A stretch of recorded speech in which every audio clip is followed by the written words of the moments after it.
Good to see you again. Good evening. Well, you know me, my name is Arco Timmermans.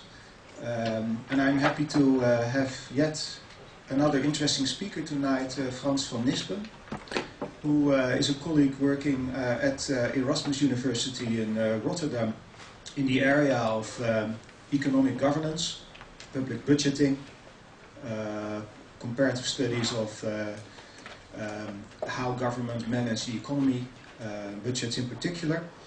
Frans actually has a master's degree at Leiden University, and then got his PhD at Erasmus University, but he has seen also something more of the world than the, 15 kilometers that separate the two cities. We live in this delta of knowledge here in this part of the country. Frans has been associated to George Mason University in the United States and also at the Robert Schuman Center of Advanced Studies, which is a mouthful, at the European University Institute, where I have been once in the good old times to do my PhD. So I can tell you, and we both know that it's good to live there. Frans will take us a step further in this lecture series after last week, where we had Roel Janssen discussing the ins and outs and the challenges about how Western European countries, Northern and Southern European countries together deal with the euro, where we actually left open a little bit the question about what about the political and economic governance of how governments in member states make hard choices. So it's a good moment to give the floor to Frans. The arrangement for today is that you can, if you have questions, you don't hesitate to ask them. Frans is, I think, ready to answer them even before the break. So don't sit on your questions if they are burning. And after the break, we will, I think, have even more time to go in a discussion that I hope is as lively as last week. So please come forward with your questions and ask them to Frans. Okay, Frans, happy to have you around. Yeah, thank you, Arco. Of course, I'm not sure whether I can answer all those questions, but I'm looking forward to your comments. One addition to the introduction by Arco, relevant in this context. I started my career at the Dutch Ministry of Finance, which is now located close to this building. Actually, this building were the archives of the Ministry of Finance, but in my time, the Ministry of Finance was still located at the Kneuterdijk, close to the Raad van State. As Arco said, please feel free to interrupt. It's much nicer to tell a story in response to questions rather than to have a formal lecture. The topic of the whole series is politics of hard choices, and we are all aware that lately a number of hard choices have been made in the context of the new coalition agreement. The question, though, is whether these hard choices will be made in the future here in The Hague or in Brussels.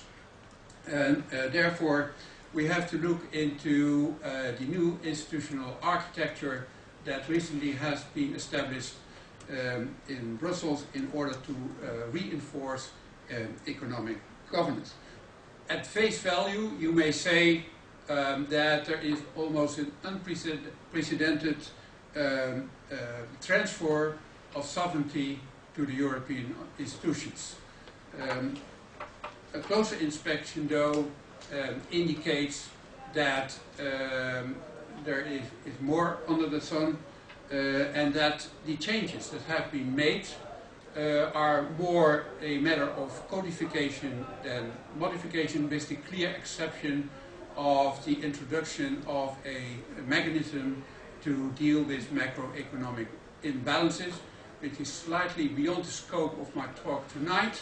But is rather important in the context of the coordination of structural policies. Structural policies are the more substantial welfare policies like housing, healthcare, employment, pension schemes, and whatsoever.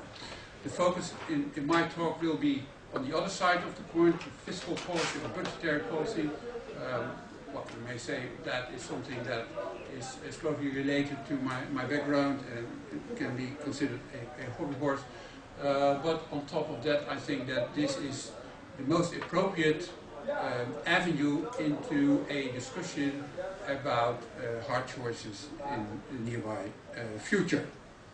Let me see. Here is the rough outline of what I had in mind for this evening. Introduction is about over right now.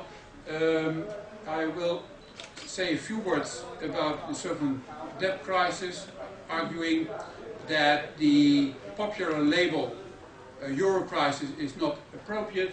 Then I will pay attention to the institutional architecture, which is was already in place but is fresh and expanded to what I already mentioned, the reduction of macroeconomic imbalances. And then from then on I will focus on fiscal governance and the proposals to reinforce fiscal governance, and hopefully we will have a discussion at the end, but that might be also during my talk. Let me start with the label Euro crisis with a question mark. First of all, there is no single Euro crisis. At least there are two stages in that process that all started with the subprime mortgage crisis in the United States, culminating in the bankruptcy of Lehman Brothers in 2008. Until then, the crisis was more or less under control and located at the other side of the Atlantic.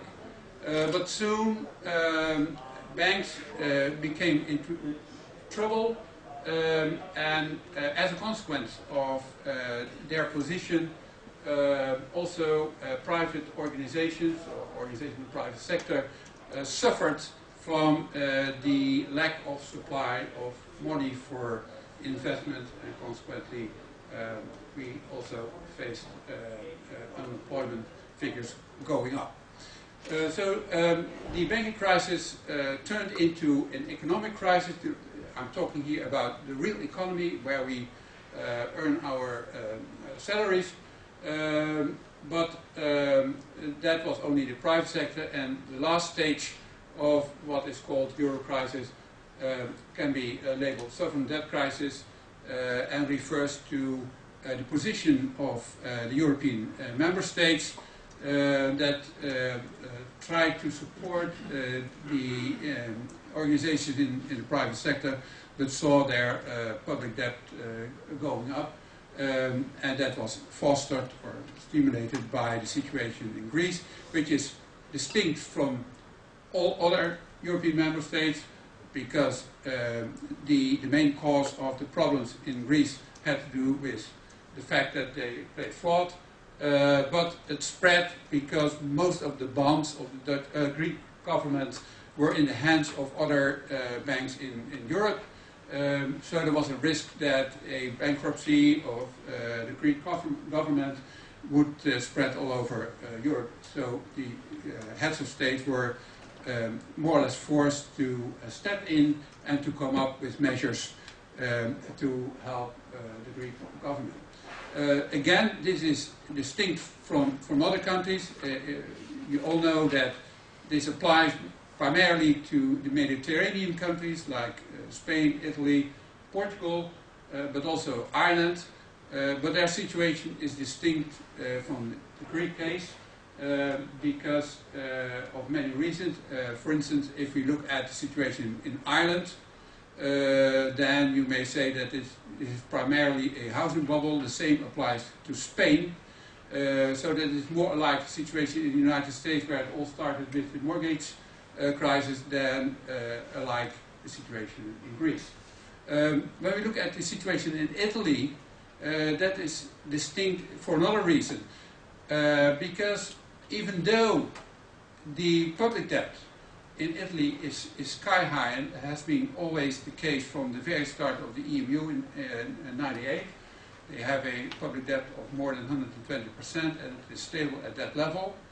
And that was accepted then for various reasons, but one reason is that most of the public debt, Italian debt, is in the hands of Italians. So if something happens with the Italian government, there is no risk that this will spread to all other countries in Europe. Why is the label Euro crisis not appropriate?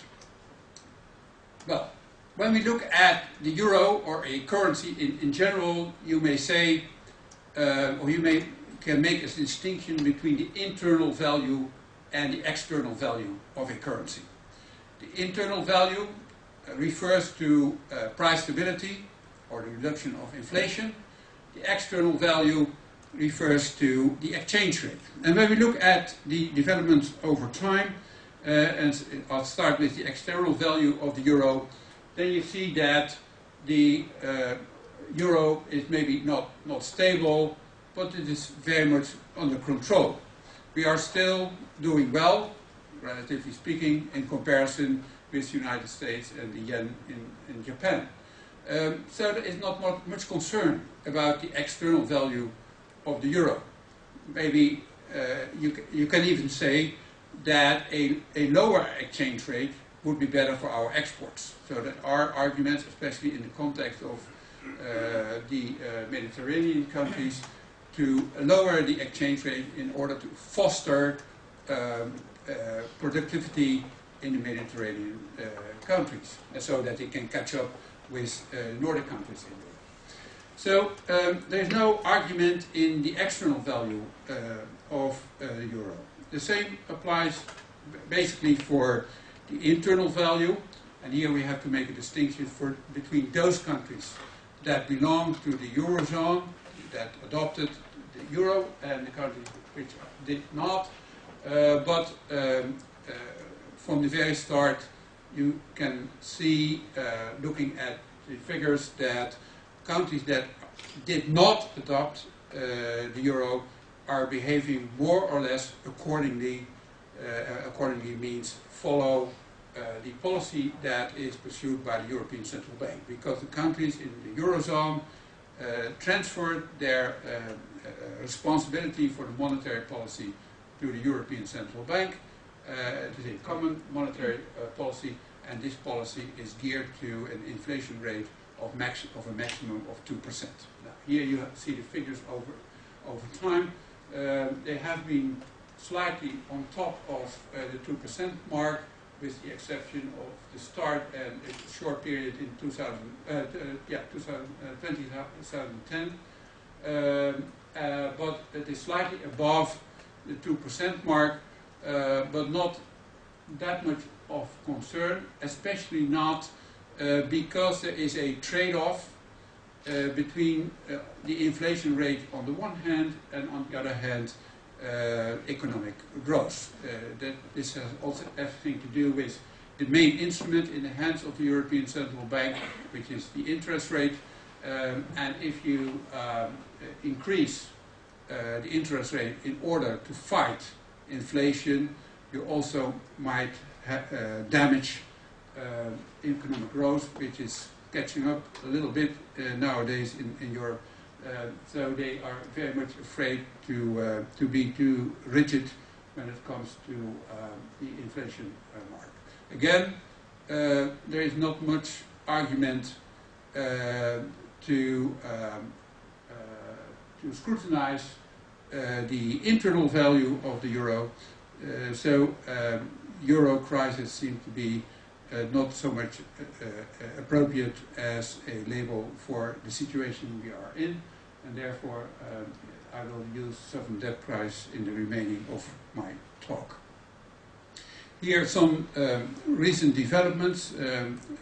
They followed up in a very rapid speed, and they were also playing leapfrog. It all started with the Europe 2020 strategy in 2010, which geared all the activities of the European institutions to smart growth, sustainable growth, and well, it was another label I forgot about, but there are three items related to growth that gear the policies pursued by the European Union. This is not related to the issue of tonight, but you have to understand that one of the instruments of fiscal policy is the Stability and Growth Pact, and the addition growth means that this is also an instrument to foster growth, as we noticed when we had a discussion about the trade-off between stability and growth. And that's something that I will discuss later on.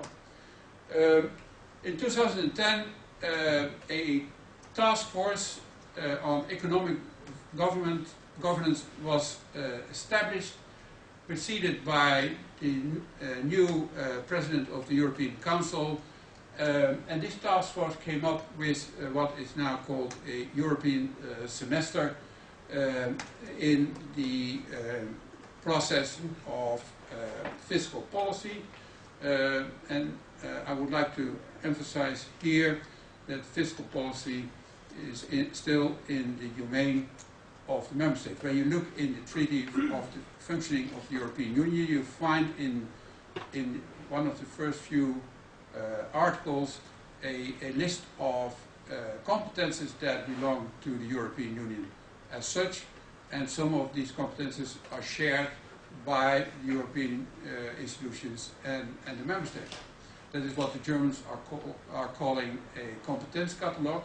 And when we look at it in that competence catalogue, we have to conclude that budgetary policy or fiscal policy is not among the competences of the European Union, even not shared. But a few articles later in the same treaty, you find a provision that the European member states committed themselves to coordinate their economic policies. And economic policies should be understood here in a very broad sense, meaning it includes monetary policy, it includes fiscal policy, and also structural policy, which is a container of all kinds of policies that are related to the real economy in the various member states. So by the introduction of the European semester, and again, this was not completely new because it was already mentioned before, but with the introduction of the European semester, the European institutions established a coordinating mechanism in which they put together existing procedures for the coordination of fiscal policy and structural policy I'm going to talk about later on. 2010 also featured a six-pack of legislative measures. And strangely, the six-pack came out of the European Commission, contrary to the European semester. Of course, the President of the Commission was involved in the dialogue that took place in the task force on economic governance, and also the six-pack was finalized by the Council, but there was quite some competition at that time. Competition between the Council and the European Commission. Who was supposed to be in the driver's seat? And that is not only the topic of their discussion, basically also the topic that we addressed tonight. Who is in the lead? Is that are that European institutions, or are the member states in the lead? And looking at the treaty, we have to conclude that the fiscal policy is still very much in the domain of the member states, but they are not free any longer to pursue their own strategy, as we will see. So 2011, a year later, featured also a Euro Plus Pact that has to do with competition and also some other policy areas. That was a voluntary agreement between some member states, not all, but also established a commitment among the member states that they would pursue a balanced budget over time, which is also something that was re-articulated later on in the fiscal compact that is of 2012, and it's supposed to be in force in 2013, but this is a treaty, not a regulation or a directive, so it has to be ratified by the member state, and in order to avoid that this treaty wouldn't be accepted by a veto of one of the member states, the German Chancellor Angela Merkel forced to accept that this fiscal compact will take into force when 12 members out of 25, because 2 of the member states denied participation in the fiscal compact.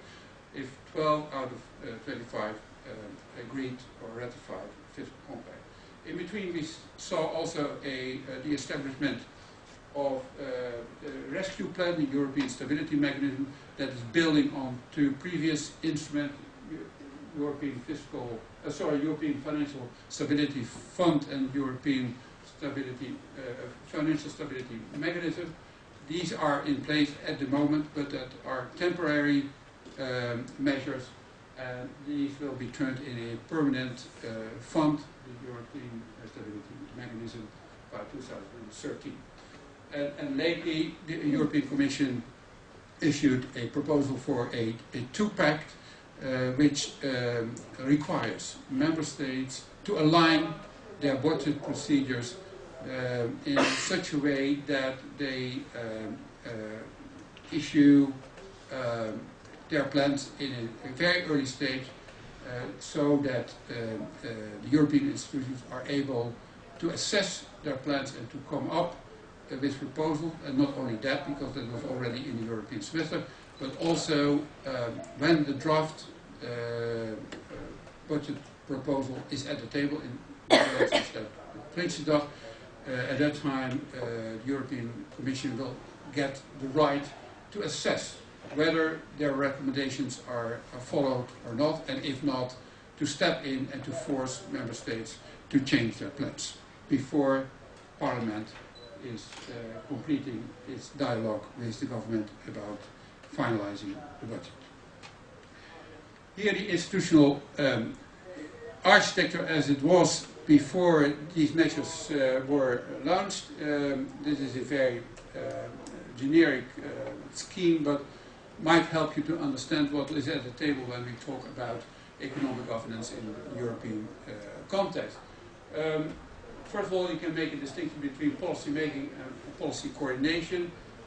Hopefully this is completely clear. Policy making means that one of the European institutions is in the lead, is in charge of a policy, and when it comes to the monetary policy, you may say that the European Central Bank is in the lead because the member states transferred their responsibility for the monetary policy to Frankfurt.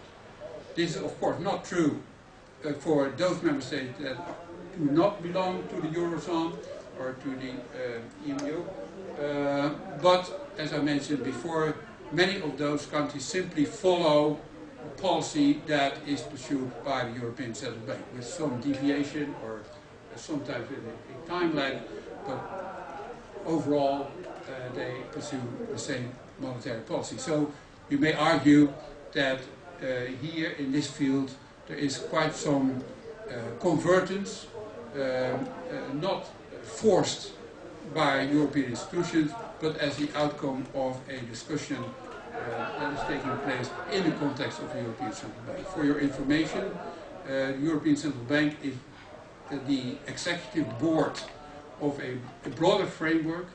One of the other institutions in that framework is a governing board, and in that governing board are all member states that adopted the Eurozone represented, and in the dialogue between the executive board on the one hand and the president of national central banks, the decisions are made with regard to the monetary policy. So it is not exclusively done by this one by Draghi and his board members, but there is a dialogue. These presidents of national bank serve as the representatives of the member states. They are supposed to be completely independent. So not to act as a real representative of their member states, but of course when there are serious items on the agenda, they will take into account their national interests.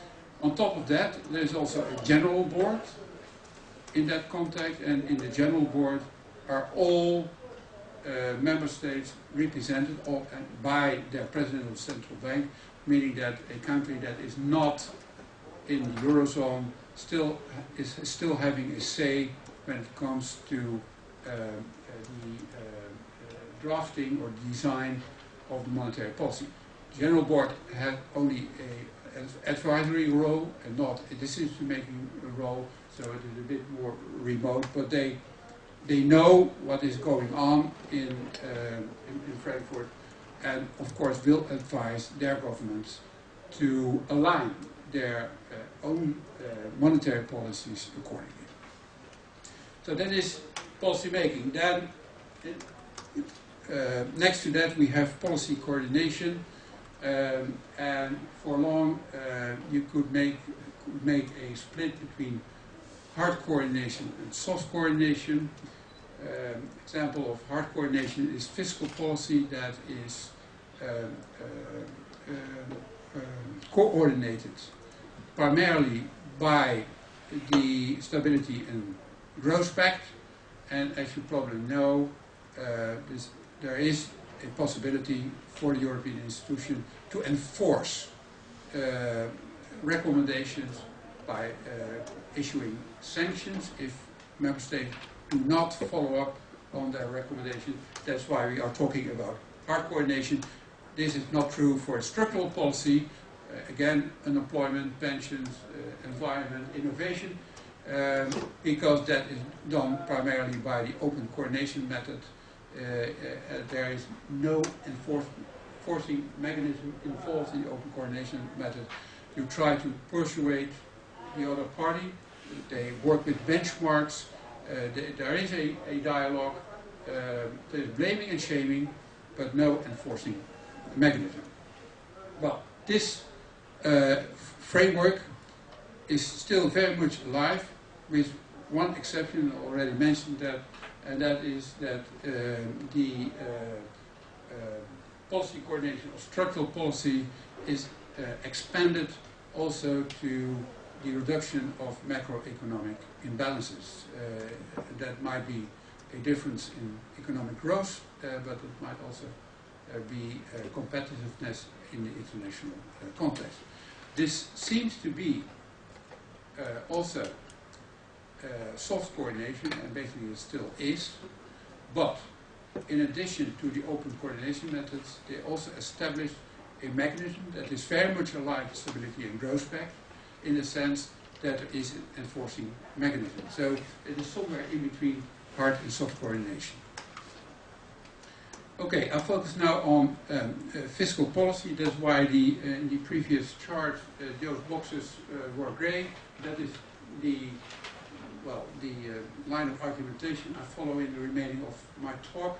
And here you have the coordination structure. Again, it is a fiscal policy or fiscal governance is a mode of hard coordination, and all starts with the broad economic policy guidelines, which has been established in the Maastricht Treaty that was closed in 91, but came into force in 93, I believe it was.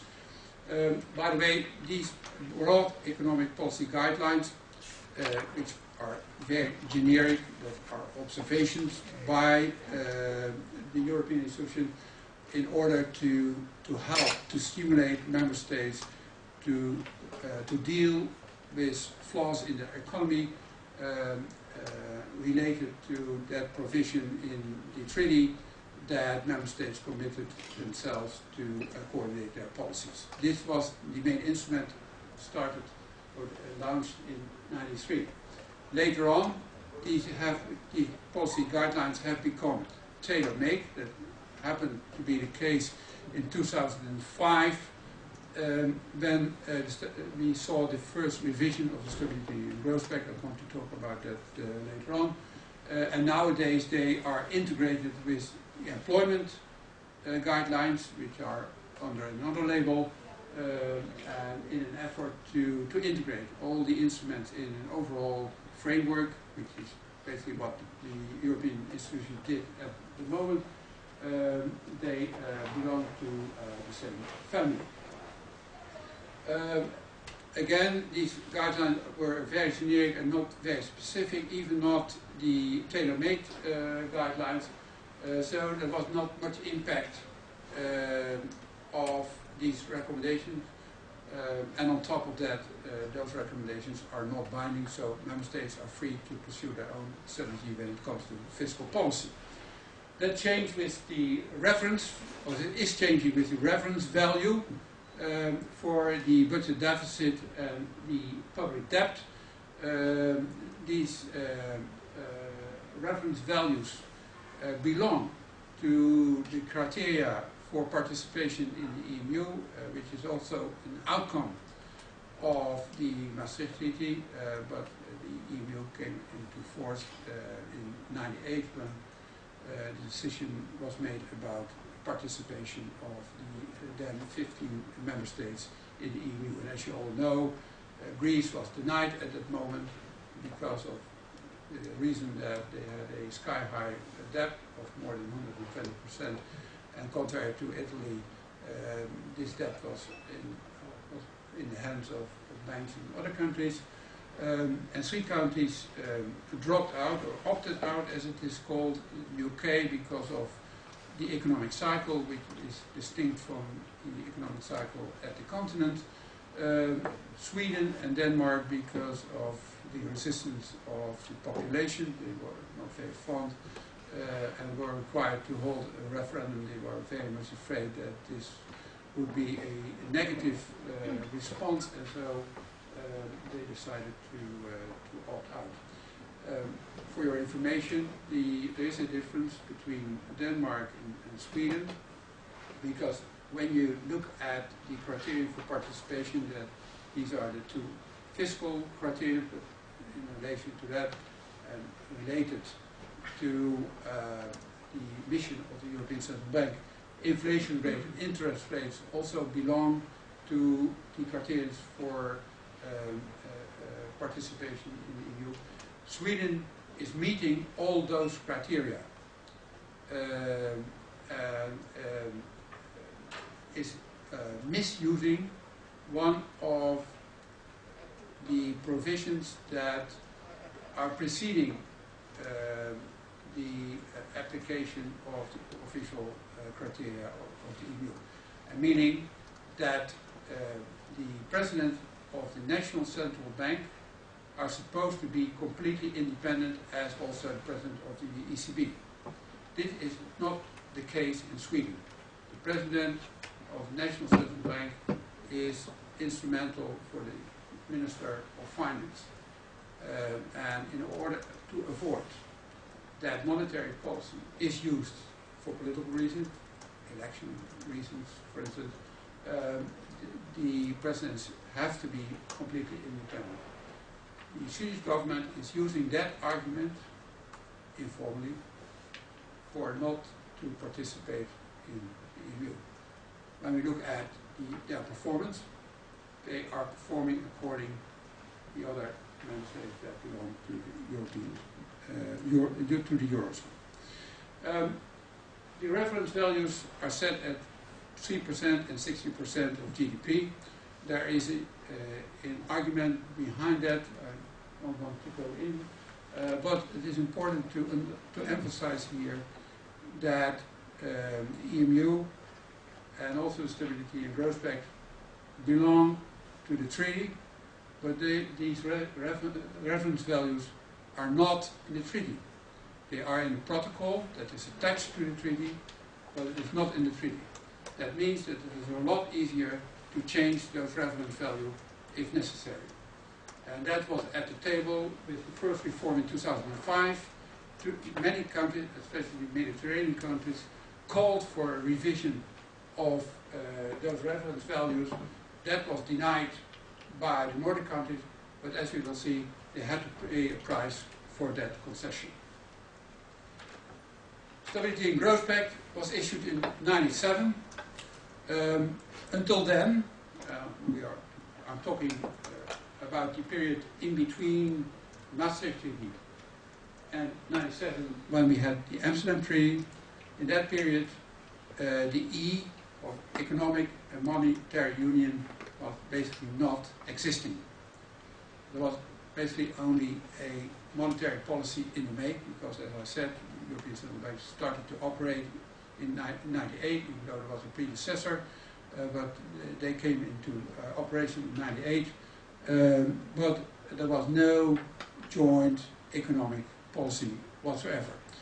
In order to compensate for that gap in the infrastructure, architecture, the heads of state and president of France decided to establish a stability and growth pact. And looking backwards in retrospect, we may say that for a long time the growth part, the component of stability and growth pact was not consisting either. I'm going to talk about that also later on. Stability and growth pact is composed of two arms, a preventive arm and a corrective arm. The preventive arm includes, but not exclusively, an early warning system, meaning that the governments are warned if their deficit is coming close to the reference value of 3%. So the reference value for deficit still stands. We are now in a different economic situation. Almost all countries are breaking the rule that they have to reduce their deficit below the reference value of 3%.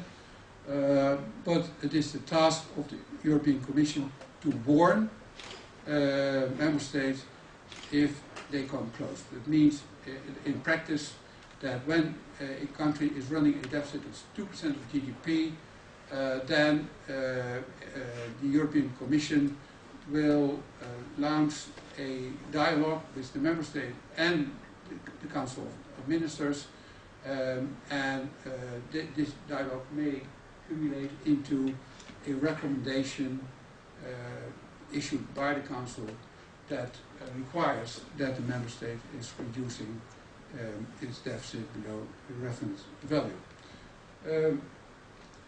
On top of that, there is a corrective arm, and that got much more attention, especially due to the economic situation.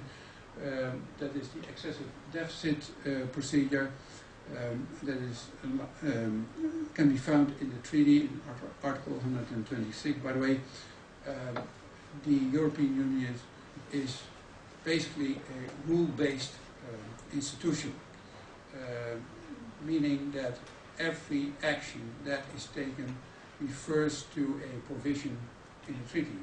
If you see an announcement or a rule, a regulation or a directive from one of the European institutions, always is referred to a provision in the treaty. So the excessive deficit procedure can be found also in the treaty, more precisely in Article 126, where the whole procedure is outlined, and I believe I have also a transparency. Yeah, this is a transparency of the excessive deficit procedure. First of all, the European Commission is making a statement on the basis of information that is provided by the member states. Member states are supposed to submit a report every year about conversions or stability. When it comes to countries that adopted the euro, then a stability report is required, arguing that the financial situation is stable in that country. For countries that are not participating in the eurozone, the Commission requires a convergence report. The difference is in the scope.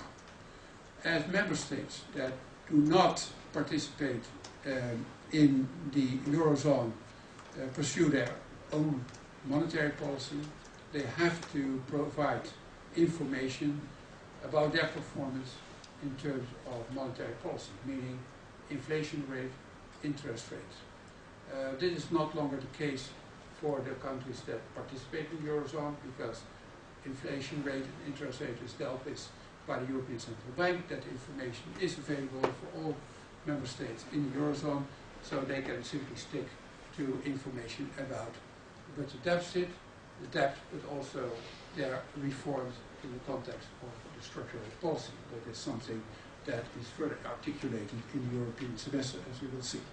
But on the basis of that information about deficit and debt, the Commission may come up with a recommendation that is formalized or rubber stamped by the Council of Ministers, forcing or at least stimulating member states to correct what is called derogation. Derogation is the term that is used. I'll come to you. The derogation is the word that is used for a country breaking the rule under the treaty. Yeah. I see here there are recommendations from the European Parliament how to reduce this deficit. But when a government gets a warning, do they also get recommendations? Or are they only told if you have a too big deficit, you have to reduce it? Well, there are two kinds of recommendations. By the way, they are all based on treaty provisions, but the recommendations under the preventive arm are not binding at all. So member states can leave them for what they are. By the way, there is now under the new provisions the possibility to issue penalties. I'll come to talk about that when we talk about the reform of 2011. But for a long time, until now, these recommendations were not binding. The recommendations under the corrective arm, as part of the executive deficit procedure, may become binding if member states do not follow up on the recommendation, and that is what the procedure is all about. In those recommendations are deadlines set by the European Commission, and if a member state is not willing to take corrective actions, then the European Commission may proceed with the remaining of the procedure, and ultimately they may issue a proposal to be formalized by the Council to issue financial sanctions. That means a non-interest bearing deposit of 0.2%, which is basically questionable, because if a country is already in a bad shape, this will only build up to that situation. But that is also probably why this is did not happen so far. Because of two reasons. First of all, member states in derogation until now took the appropriate actions to reduce the deficit, and those countries which are now breaking the rule have an exemption because the economic situation is so bad that the European Commission accepted this as an exception of the normal situation. And that is what is in the lower part of this transparency. If the threshold, and that is the 3% mark, is broken, but this break is only temporary or exceptional, exceptional refers to the economic situation, then the Commission may decide, or at least may give the advice to the Council of Ministers to provide or to give that member state a little bit more time to reduce their deficit and also the debt below the threshold. And that is what is happening at the moment, because it is obvious that it is not the unwillingness of the member states to reduce the deficit and the debt, but that the economic circumstances force member states to to invest in the private sector or to support their banks, and of course that has consequences for both the deficit and the debt. But that is, those decisions are made in the Council of Ministers, the configuration of Minister of Finance, Financial Affairs, and that is a peer review. These peer reviews end up not in formal decisions, but they strive for consensus, and the outcome is until now that more time is granted to deal with the obligations under the treaty. Okay, I proceed. What happened? And this is in 2004. In 2004, we had a difficult situation because two large countries were breaking the rules, Germany and France. And I have to add, before that, Portugal was already in a very bad shape. So Portugal was blamed, was in the excessive deficit procedure, and was forced more or less through that procedure to reduce the deficit and consequently the debt in the long run. Suddenly, France and Germany joined Portugal when it came to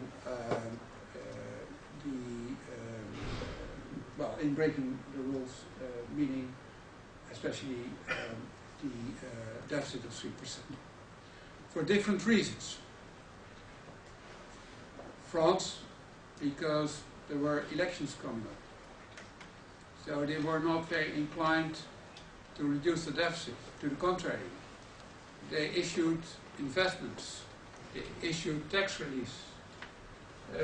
So there was no intention at all of the French government at that time to follow up its obligations. And France was blamed for that. But France found an ally in Germany who was in the same league, but for a different reason. The reason being unification, or the cost of unification. That required much more than expected.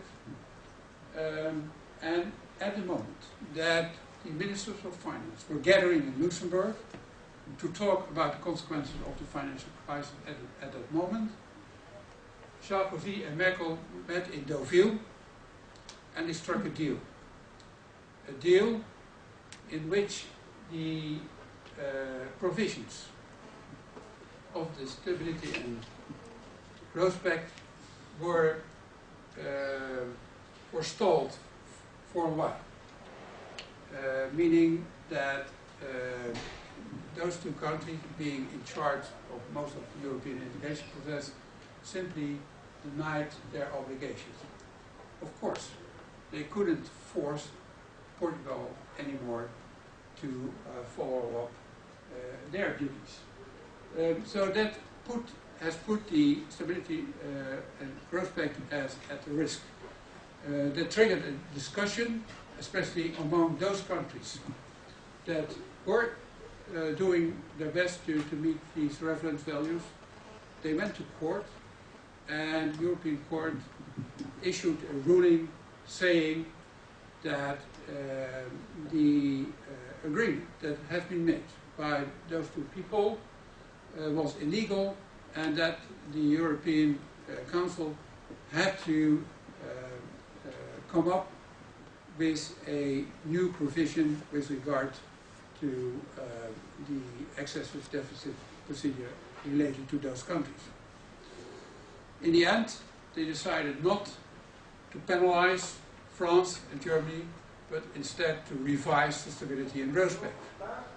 In fact, at that time, Stability and Growth Pact was watered down because of a new provision that extended the exemptions or the situation that could be invoked being special for the various member states. I'll come to that now, because in 2005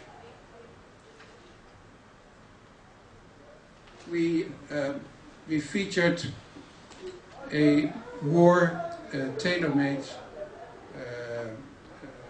provision under the Stability and Growth Pact. Both reference values were kept in place, the 3% for the deficit and 60% for the debt. But when it comes to the assessment of the performance of the countries, all kinds of tailor-made provisions would be taken into account. First of all, it issued the Institute of Medium-Term Objectives. These were set for the whole Union to close to balance or in surplus. That took place in '97 in Amsterdam. But it's very generic, and with 15 countries you can monitor that, and maybe you can enforce it. But 27 is much more difficult. When we look at, for instance, at the monetary policy, even with 17 countries now participating in the countries, you may assume that they will follow what the European Commission is doing.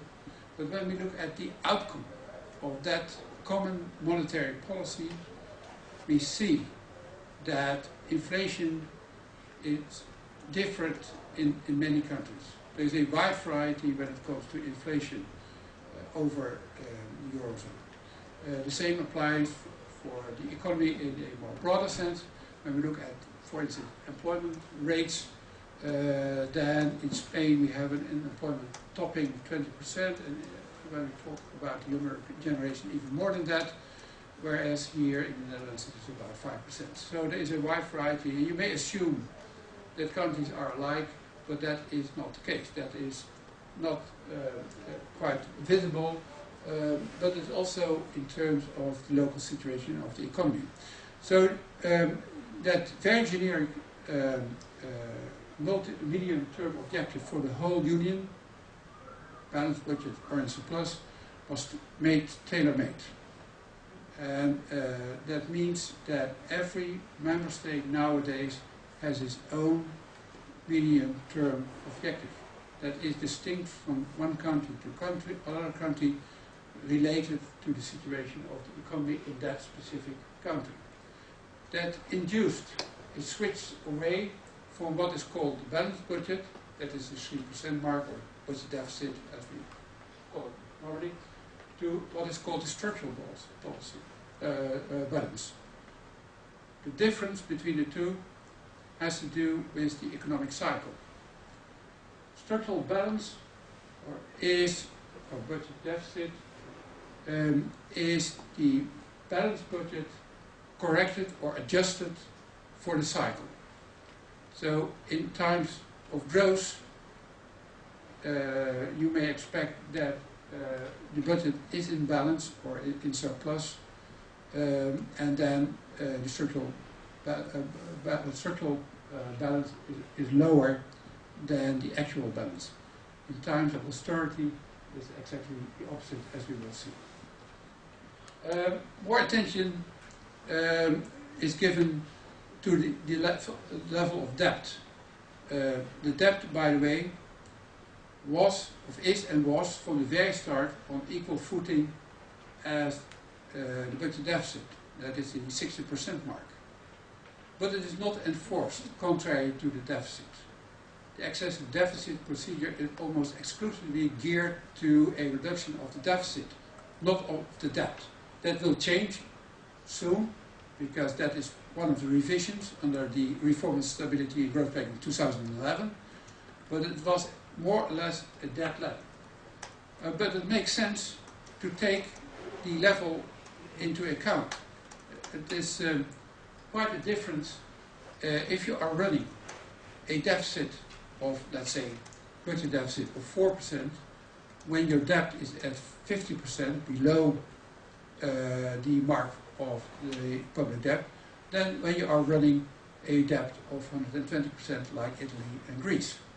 So the Commission decided, and that is something that is part of the revision of 2011, the Commission decided to establish a principle of prudent fiscal policy making that deliberately takes into account the level of debt in relation to the deficit. The duration of slow growth is also an important element here, and this applies again, unfortunately, to the Mediterranean countries. Their growth is much slower than in the Nordic countries, especially, of course, Germany. We are facing a little bit difficult period as well at the moment, but growth is going well in Germany and also in the Scandinavian countries. If that is a short period, then it's not something to bother about. But when it is taking longer, especially because, well, for instance, the competitiveness of the economy is low, then this is a special situation that should be taken into account when it comes to the executive deficit procedure under the Stability and Growth Pact. And also, at the request of the French government, productivity enhancing procedures. The French government is very much in favor of growth by investment. So they are using their budget to stimulate the economy. That is the growth part of the Stability and Growth Pact. Also, that was a dead letter for a long time, but the French government articulated that recently and argued that member states should have room to pursue a policy that is stimulating growth.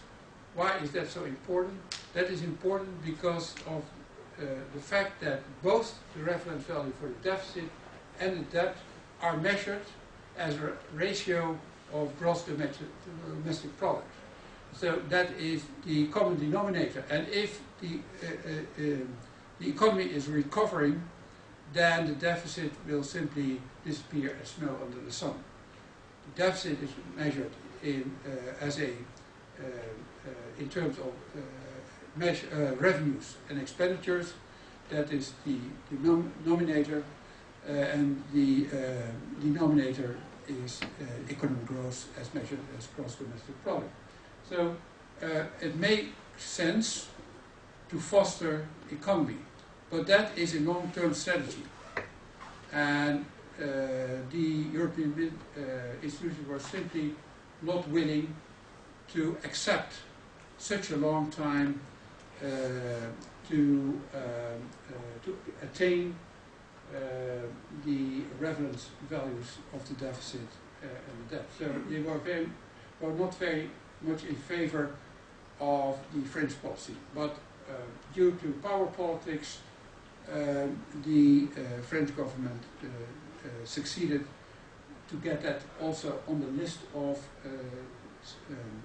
exemptions that matter when it comes to the implementation of Stability and Growth Pact. Yeah. Shall we have? Yeah, sure. Okay, ladies and gentlemen, let me proceed. We discussed the reform of Stability and Growth Pact of 2005 just before the break. And you can say in terms of the topic of the course that the member states afforded to make hard choices at the moment. They did not force France and Germany to meet their obligation under the treaty. Instead, they changed Stability and Growth Pact in terms of all kinds of provisions that make member states easier to commit to their obligation by taking into account circumstances that were more national-oriented than at the European level. Exactly the opposite is happening now with regard to the Stability and Growth Pact. So this worked for a while, but we were forced in 2011 to change, to revise the Stability and Growth Pact again, not because of underperformance of one of the member states, to the contrary, but because of the economic crisis.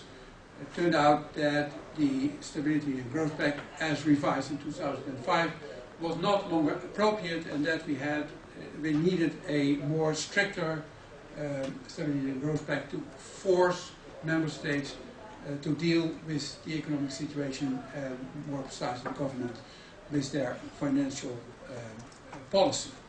And the reform of 2011 induced a number of reforms or new instruments to start with the European semester. I already mentioned that before.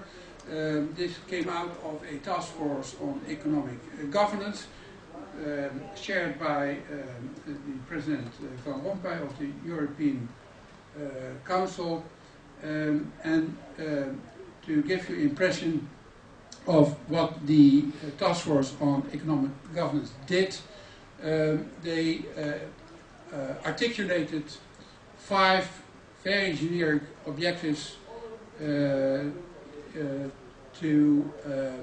reinforce economic governance.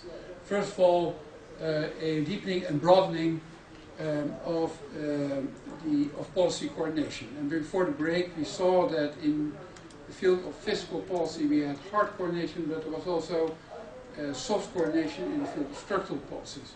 And the European semester is bringing those 2 modes of coordination together in an overall, I'm not saying coherent, at least not yet coherent, but an overall framework. The proposals are playing leapfrog, so it's rather complicated. In addition to that, it is a moving target.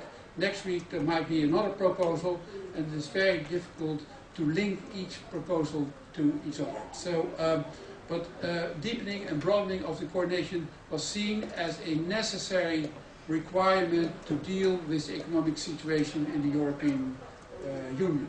How that is done, I will explain later on. The second item on their agenda was a broadening of economic surveillance. That is the preventive arm of the Stability and Growth Pact, where the Commission is simply monitoring what member states are doing in terms of the deficit, debt, and for those countries that are outside the Eurozone, also the interest rates and inflation.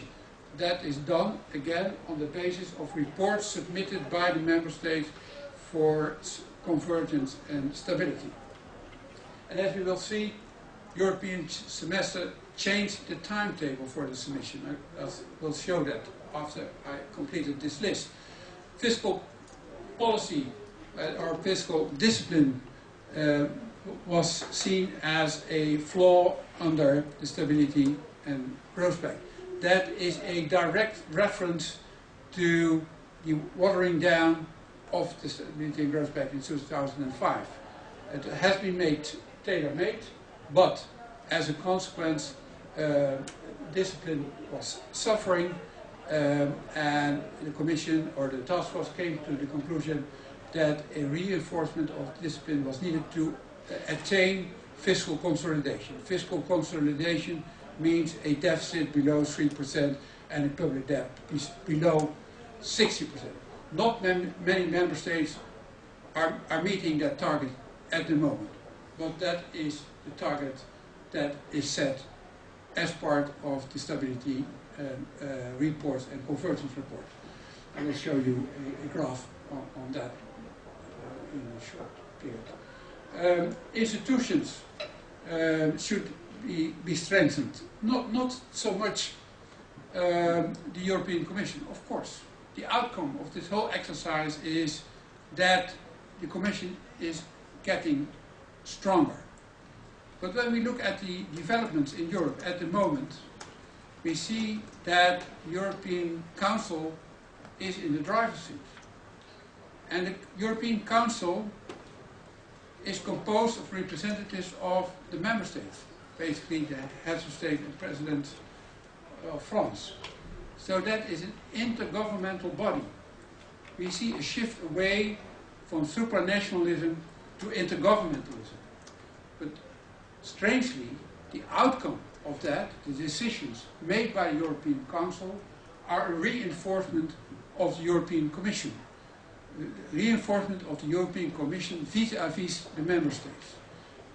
The Commission is receiving all kinds of new instruments in order to make their coordination efforts effective. But it also refers to institutions at the national level. One of the proposals is to establish an independent budget institution in all countries that should assess the performance of the member state before they submit proposals to the European Union. We are quite familiar with that. This is Centraal Planbureau, Netherlands Institute for Economic Policy Analysis, as it is called abroad. We are familiar with it. In Germany there are 5 of those institutions, but we are the only 2. Not all other countries don't have an independent budget institution. So that is one of the efforts of the task force of Van Rompuy to ensure that there will be an independent institution that is checking the information of the government before it is sent off to Parliament. And last but not least, but that is beyond the scope of this talk, a robust framework for crisis management. That refers to the situation in Greece, that refers to the European Stability Mechanism, that was also on the agenda, but is only remotely related to the issue of fiscal governance. Here a picture of the European semester.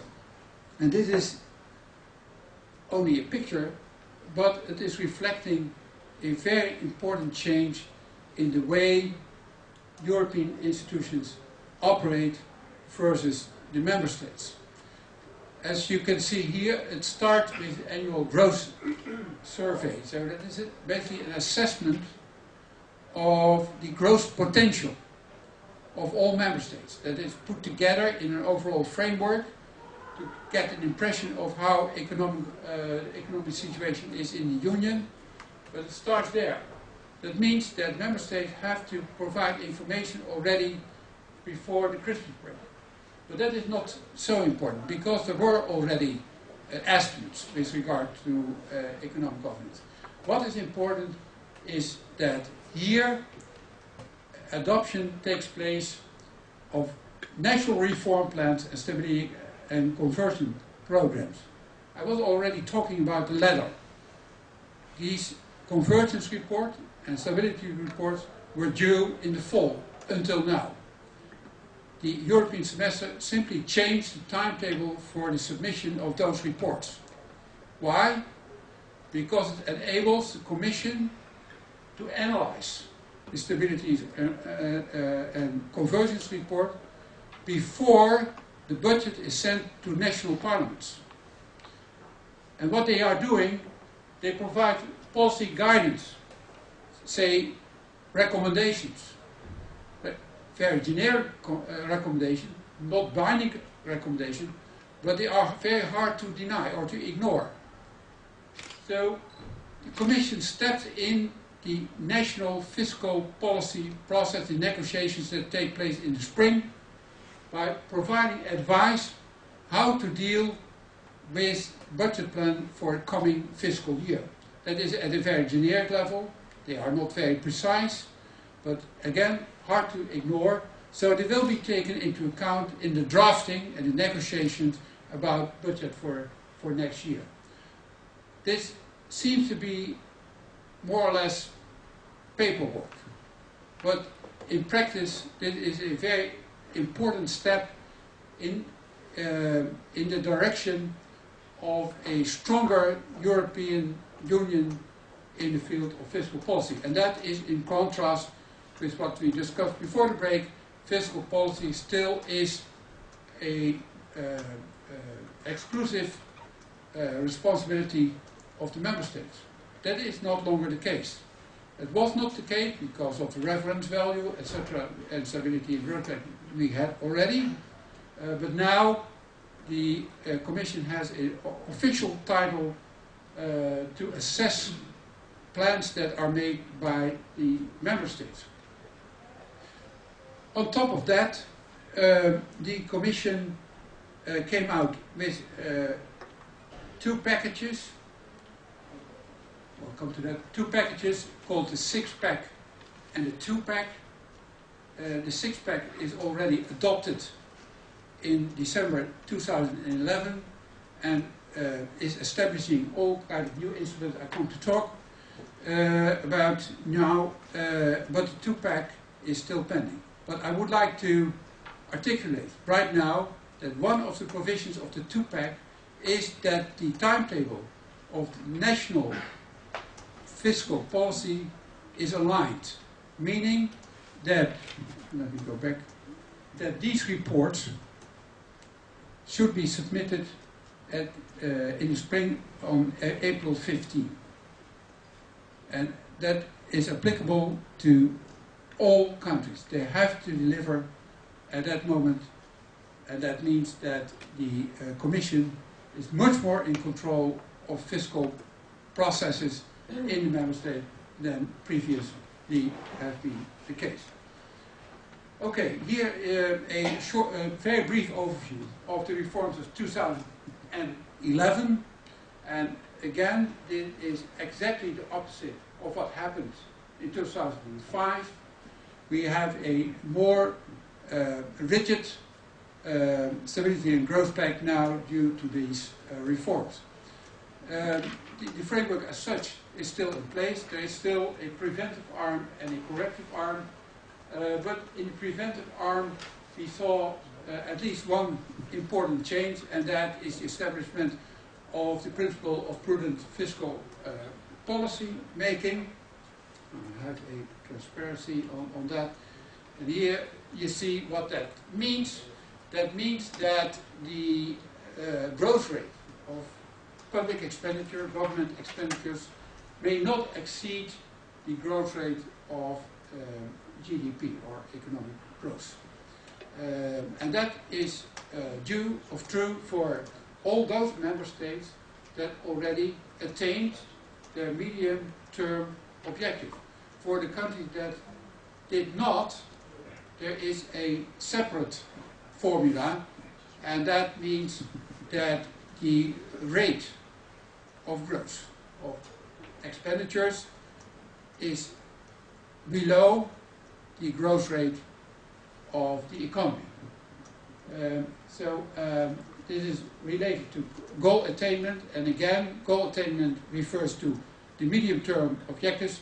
These are tailor-made, meaning distinct from one country to another country, and I have to look it up, but there is here a transparency that indicates what member states are supposed to do in the nearby future. This is the period from 2011 until 2015, so that's rather up to date. And here at the left we have the case of Ireland. Their starting position is at 8% deficit, a structural deficit, a structural balance of 8%. And this cross is indicating their target. So over a period of 15 years, they might be able, if everything works, to reduce their structural balance from 8% to, let's say, 3.6 or 7, but they are still not meeting their target. The Netherlands is here, and you see also here, Netherlands has a target that is a little bit remote from what they plan to do in the coming 4 years.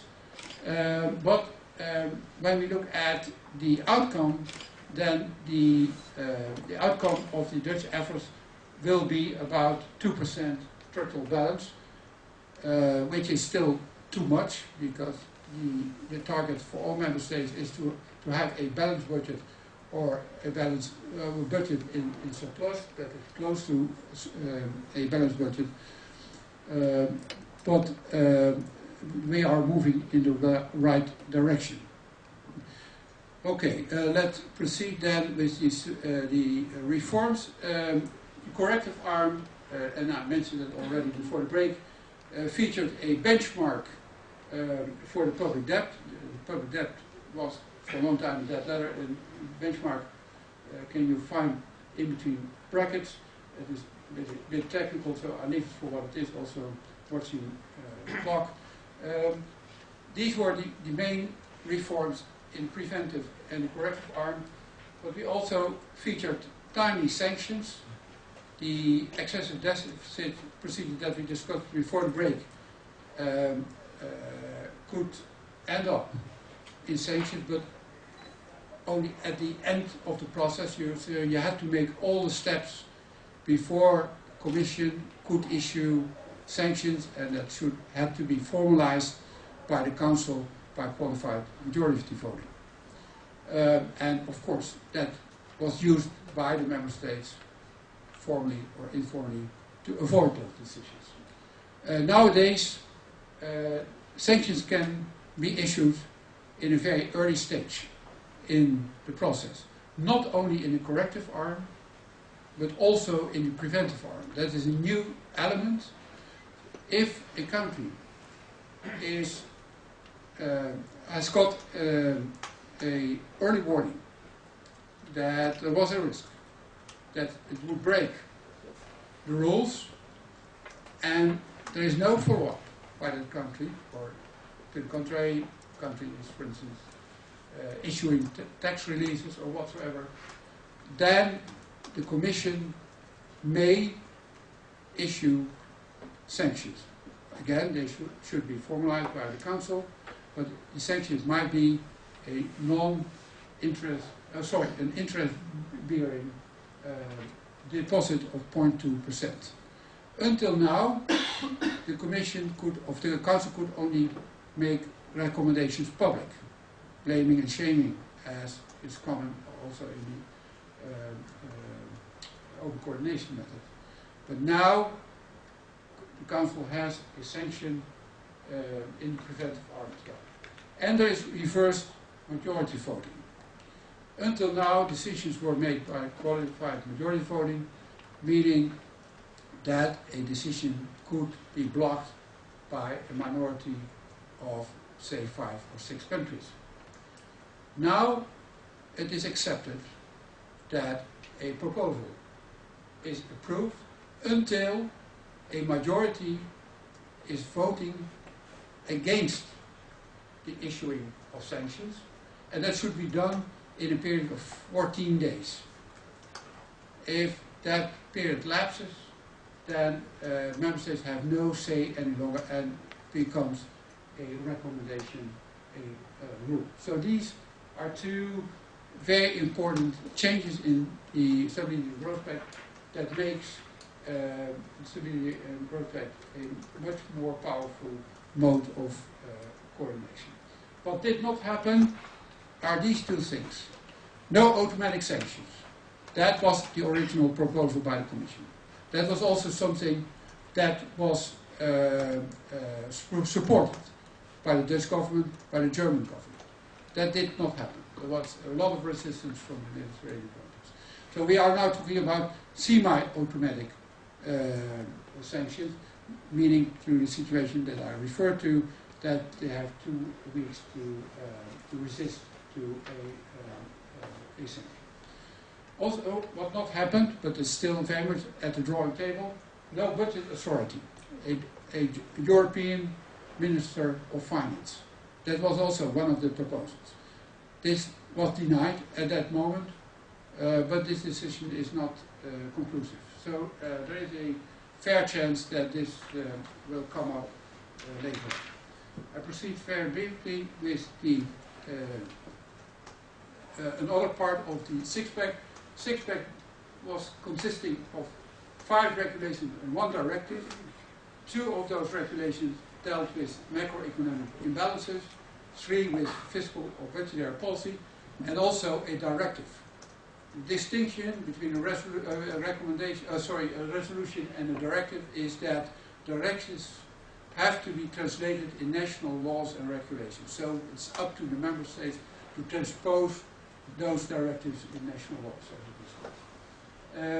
And this directive has to do with national budgetary frameworks. The Commission, as I said in the exploitation, argued that it is very important that there is some ownership of the member states when it comes to sound public finances. And in order to do so, or in order to realize that, they came up with 4 proposals that should be realized as soon as this directive is translated in national laws, and that should be done before the end of 2013. We have to wait if that will be the case. As you probably know, there's a lot of delay when it comes to the transposition of directives. But these are the 4 proposals in this directive. Top-down budgeting, in order to ensure that all sectors in society are covered by the government. This refers to the situation of decentralization. It's quite easy to meet. 5 minutes, okay. It's quite easy to deal with the financial situation as you leave out the budget deficit of the municipalities or the provinces in the Netherlands. This is not so much a problem in the Netherlands, but in Germany, the lender are responsible for their own budget. If you leave them out, it is a lot easier to meet the requirements of the industry. Top-down budgeting requires that these are all taken into account in a so-called consolidated budget. Numerical rules. Fiscal consolidation processes learn that fiscal rules matter. A balanced budget amendment of the constitution or a statutory provision that the budget should be in balance might help governments to reduce the deficit and to come up with a balanced budget. So the Commission called for such a provision in the constitution of the member state or in a formal law. An extension of the time horizon of the budget. We are quite familiar with the multi-annual estimates. These cover a period of 4 years. This is not true in most of the countries, especially not, again, in the Mediterranean countries. In order to enforce member states to look beyond coming year, there should be a provision that extends the time periods over a period of at least 3 years. And as I mentioned also already before, also an independent budget institution. Let me summarize what is happening. Everything points in the direction of more power to Europe. Guidelines are integrated. Broad economic policy guidelines and employment guidelines are integrated. So it is a more coherent framework. Reference values are still in place. They are easy to change because they are in protocol, but they are still there. So they serve as reference value, and they are further refined by the introduction of the medium-term objectives. Then we have the European semester that features a new timetable for the submission of the convergence and stability reports. When we look in these reports, and especially national performance reports, then you see a wide variety of proposals. These proposals are assessed by the Council or by the Commission, and the Commission comes up with recommendations, holding in mind the principle of prudent fiscal policy that refers to the situation that expenditures may not exceed, the growth of expenditure may not exceed economic growth. Great. In the two-pact is foreseen in a critical assessment not only of the stability and convergence reports in the spring, but also of the draft budget, let's say, in September, before it is sent off to national parliament, just to check whether a country followed up a recommendation that is done in April. And last but not least, the fiscal numerical rules, like a balanced budget, these all point at more power to Europe. Still, you may argue whether this is true, whether there is support for this. Because when we look at those national performance reports, and these are produced by the member state at the request of the European institution, but still are drafted by the member states. The proposals in these reports are generated by national governments in relation to national parliaments. So what is now at the table here in The Hague, as part of the coalition agreement, can also be found in our national performance report. But that are basically our own proposals. It is up to us to submit that as part of the reports that are sent off to Brussels. They look at it, but they look at it from a macro perspective, meaning what are the consequences for the deficit and the debt. But we are still very much in charge of our healthcare system, our pension system. We are still in charge of our employment policy. So even though it looks that the institutions have become more powerful, and I would say they are, at least on paper, I think that at a closer inspection that the member states are still very much in charge of their own structural policies. That will be it. Thank you.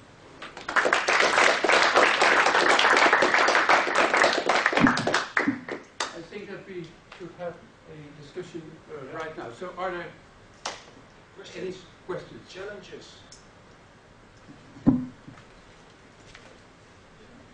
I had a question about the principle of prudent policy making. Yeah. It seems, the way I understand it, that prevents anti-cyclical spending. So a government has to have a balanced budget always, also in times of recession, according to this principle? No, the generic rule is that the deficit should be below 3% of GDP. So if it is close to balance, or let's say 1%, then there is some leeway to promote, for instance, economic growth. Within the 3%? Yeah, so there is a margin between 0 and 3%. When the deficit is coming close to 2%, then the preventive arm is going to operate, meaning that a country will get a early warning, but it is not to say that the Commission is dictating that the country should reduce the deficit below 2%. Okay. Thank you. I was wondering what the enforcement rules are in this specific schedule. Well, there are two enforcement procedures. In one that is applicable to the preventive arm, and the other one in the corrective arm. The distinction is that in the preventive arm it's completely new, it's only existing at the drawing table. There is no experience at all. But when a country is deliberately not following the recommendations issued by the Commission, then the Council, composed of the Minister of Finance, may take the decision by qualified majority to issue a penalty of 0.2%. And this one is interest bearing. The same applies to the corrective arm. So there it was already existing for a longer time. It's also 0.2%, but this one is non-interest bearing, because that is a real penalty, I would say. And the change in the corrective arm is that the Council or the Commission may issue those sanctions now in a very early stage, not only at the end of the excessive deficit procedure, but already in one of the first steps. And that is when a country deliberately is not delivering. That happens in 2005 when France simply denied its obligation and issued a tax release because of the elections. Do you think it's convincing when a country is in deep economic trouble? Oh, well, I think that it may create even more trouble when you require a deposit if a country is already in trouble. But even more important is that this is more or less a stick to hit rather than something that is really operational. Of course, it may work like that, but when we look at decision making in the Council, hardly votes are taken when it comes to those issues. They look for compromises, for consensus, and they are not very keen to proceed in the direction of issuing penalties. But well, it's important to have it as a possibility because member states also anticipate on the possibility that penalties will be issued and will be more cooperative than without such a provision.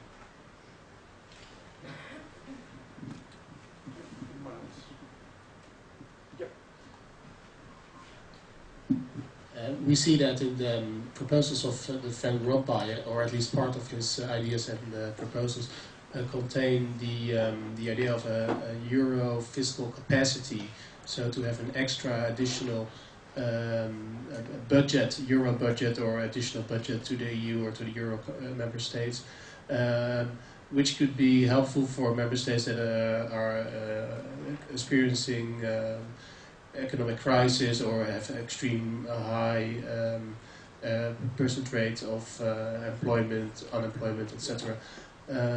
Would you also be in favor of? Would you be well? How would you see such a proposal, which could be helpful for member states on the short term, but are not per se compliant with the idea of austerity measures as perceived necessary in order to meet all these rules? Well, yeah. Well, this we have to make a distinction here between the provisions that are already in place in terms of the rescue plans. For instance, the European Stability Mechanism, even though the final decision is not yet made, but they are in the pipeline, so to say. That is a mechanism to deal with countries that are in serious trouble.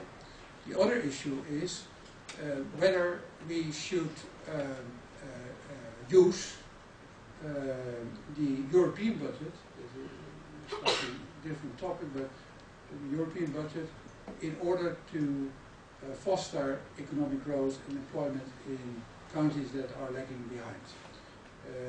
When we look at the European budget, so as we know it now, then this is about 1% of each GDP, so that's quite an amount of money when we look at the 27 countries together. But the composition of that budget is geared to agriculture policy. A large component of that budget is also the cohesion and structural funds, but they are not necessarily promoting economic growth and employment. This is a topic that is very prominent in the Europe 2020 strategy. We are now in the last year of the previous strategy. I do not recall exactly the mission of last annual multi-annual fiscal framework, that's a multi-annual budget, but the coming years will be geared to growth, and growth. And that is not reflected in the current budget, because that is last year of the previous period.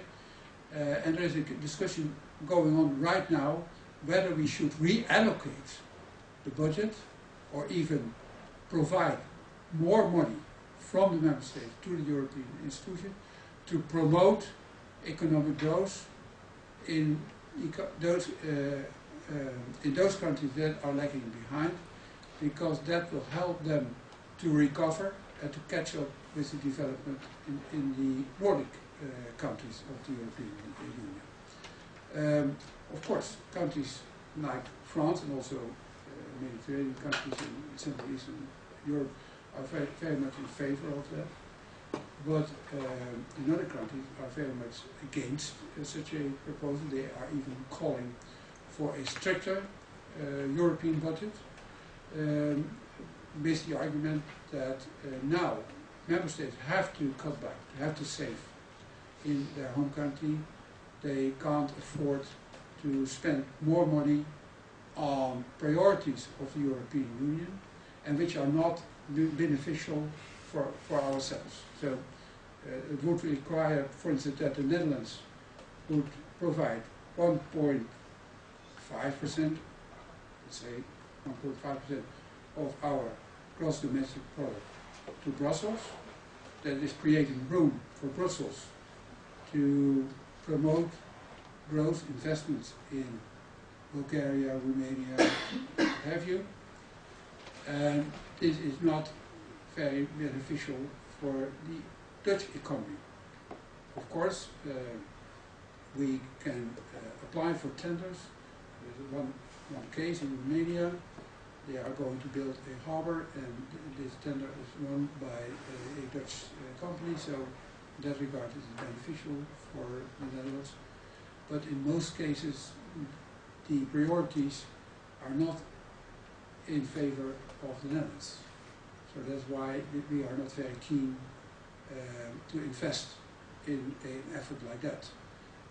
A third component of this discussion is that the Prime Minister of the UK asked for a split of the European budget into two separate budgets, one for the Eurozone and one for members that do not participate in the Eurozone. And that makes it rather complicated. One point is that over time, member states become more and more members of the Eurozone, so you have to change the budget then in between. The budget covers a period of 7 years, which is every year refreshed, but the framework covers a period of 7 years. So if there is a shift in the status of a member state, you should change the budget. But even more important is that a budget is about allocation or reallocation of money. And if you have two separate budgets, then it becomes extremely difficult to compare or to trade off a budget item that belongs to the budget of the European Union and an item that does belong to the budget of non-Euro members. So that is why not very, the Nordic countries are not very much in favor of a split between the two budgets. Is that an answer to your question? Yes. Anyone else? The famous final question. Who dares? Yeah, I don't know, it's kind of a statement, you know, we're talking constantly about, especially the deficits and the fiscal situation, but just should remind people not to forget that a lot of these deficits are bank related.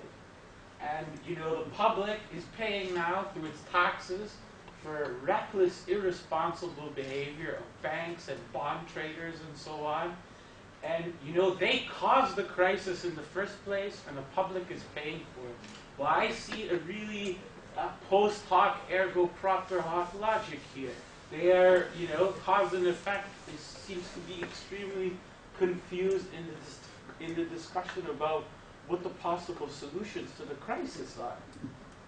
Well, you're correct that banks played a major role in the development, the cause and the development of the crisis. One qualification, and that is that the support of banks does not show up in the budget deficit. It shows up in the debt, but it is not channeled through the deficit of the member states. I think it depends on the country, though, because each country has arranged slightly different schemes for the banks. That's right, well, I don't have that at my disposal at the moment. There is, when you look at the component of the budget deficit, for the budget deficit and the debt, there are graphs. Then there's only a very small portion that counts for the crisis in the deficit, and a very large portion shows up directly in the debt. And that is one of the reasons why the Commission decided to focus more on the debt component than the deficit component. But still, it's still a matter of concern, because our deficits are still too high. But it makes sense when it comes to the causes of the crisis to focus directly on the debt, and in addition to that, and that supports your statement, it is pretty odd that we still not have a supervision of the banking sector. It was also in the news recently, I believe it was Samsung that articulated a similar statement, but it's rather strange, and that indicates how powerful the banking industry is. Well, Yeah, does that mean that you agree? yeah, I do agree. Sure. Just one question. What is the role of the Kisbank in Switzerland in this? Yeah, that is. Everybody's talking about it. Yeah, well, what I know from Switzerland is that they have their own political system, but when it comes to economic governance, they basically follow suit. I'm not talking about the specific provisions in the Swiss banking law that most of the information is secret and that they don't want to share it with others. But when it comes to policy making, and I'm talking here about monetary policy, which is still very much belonging to the domain of the Swiss government. It is Swiss monetary policy. It is more or less like the ECB, and also their fiscal policy is geared to a reduction of deficit and debt in order to create fiscal consolidation, because that is the situation that is important to re-establish the economic growth. As long as there is a very very large component of GDP that is spent on debt service, because that shows up in the deficit. As long as it is the case, then it becomes extremely difficult to find room for investment. I'm talking about government investment, and consequently, not much will happen when it comes to the recovery of the economy. Looking at the clock, I think it's time to thank Frans van Nispen for his informative talk. A glance at the coming time, what we might expect. And when you look at all these things, you sometimes think, is it old wine in new bottles, or is it new wine in old bottles? Solutions that come from European institutions and member states. I can also make a reference to our good old Montesquieu, who would wonder what the separation of powers are in this multi-level governance of the euro and economic policy. And to pick up on another point, you mentioned taxpayers and how they suffer. And I don't mean to downplay that argument, but earlier today I had a presentation from a colleague, Toon Kerkhoff from the Institute of Public Administration, who studies political corruption back in the 18th century. And why am I mentioning it? It's interesting because tax in that era was actually levied not by the government but by citizens who wanted, as entrepreneurs, go into this exercise of being, those who levy tax. They would pay the government for the rights to levy taxes. And then what happened, and that's why I mention it in relationship to this little gift, I think that the amount that you had to pay for levying tax on wine, it was in Amsterdam, was 10,000 guilders in the end of the 18th century. But then what happened? Actually, the person in charge of this tax in Amsterdam for wine import and sales started to levy more than he actually paid to the government, so that he would become rich of it, and that led to riots in Amsterdam where the citizens attacked the stores and the barracks of the levier of the tax, and destroyed all the wine barrels, threw them in the canals of Amsterdam. There's one bottle that was saved, and that is this one. So thanks again, Frans, for your introduction. Today we also, an applause. First, thanks very much. We do the official handshaking for the camera. Today we also close 3 lectures that were more on the broader context of the politics of hard choices. And you can actually see today the presentation testifies of how difficult it just is to really make hard choices, because people who are skeptics, they will say, will it ever work? Isn't it window dressing? Aren't the national parliaments who feel the heat of the citizens, aren't they going to fancy and make portrayals of their budget plans that are perhaps completely different from reality? We will see that in the coming time. The coming week and the week after, we will move towards more the national level.